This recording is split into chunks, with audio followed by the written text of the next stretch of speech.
Mga love, alam nyo ba, yung side effect ng tears yung ini-inject ko, kapag napadami yung kain mo, like, half of the bread and kalahati lang, nung tasty, kinain ko, naduduwal na ako, yan yung side effect.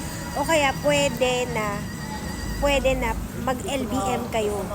Pag yun yung side effect, it's either maduduwal ka, masusuka ka, or mag-LBM ka.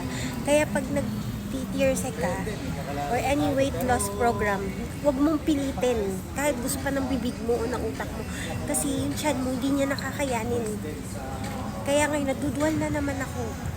At saka bawal pa naman mantika dyan.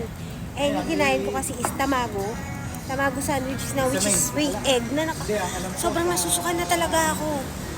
Grabe, kaya tingnan nyo, ang dami nga nagsasabi, ang payat ko na, pero para sa akin, sakto lang naman yung katawan ko, okay lang sanay lang sila kasi na mataba ako.